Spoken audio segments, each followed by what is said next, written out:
মানুহৰ উৎপাতত পৃথিৱীখন বহুত খেলিমেলি হৈ গৈছে। চাৰিওফালে বৰফ গলি সাগৰ হ'ব ধৰিছে। চাল্লা ইমানখিনি হোৱাৰ পিছতো বৰফ গলা পানীটো মানুহে উৎপাত কৰিব এৰা নাই।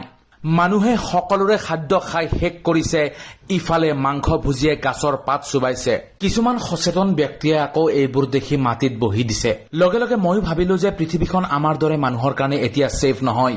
বাহিৰৰ কিবা গ্ৰহত মানুহ থাকিব পাৰি নেকি চাব যাব লাগিব। সেই বুলি মংগল গ্ৰহত গৈ বসতি স্থাপন কৰিব পাৰি নেকি তাকে চাবলৈ মই ওলালো। সেই বুলি মংগল গ্ৰহলৈ যাবলৈ মই 500 চিচিৰ এখন 5 ৰকেট কিনিলো আৰু ৰকেটখনৰ নাম দিলো মৰমজান 2.0। আৰু মৰমজানত উঠিয়ে মই আহি পালো মংগল গ্ৰহ। ভাবিছিলো মংগল গ্ৰহত আহি ময়ে প্ৰথম মানুহ।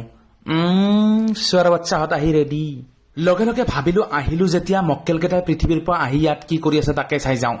আহি দেখা পালো মংগল গ্ৰহৰ এটা জন্তুৰ পৰা গাখীৰ ওলাই আছে। চাল্লা প্ৰেম কৰিব ইয়াতো এৰা নাই।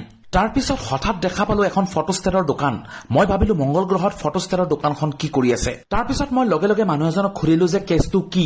মানুহজনে ক'লে যে আপোনাৰ মৰমজানখনে আপোনাক মংগল গ্ৰহত নিয়া নাই, আপোনাক বাংলাদেশলৈ লৈ আহিছে। Welcome to Bangladesh.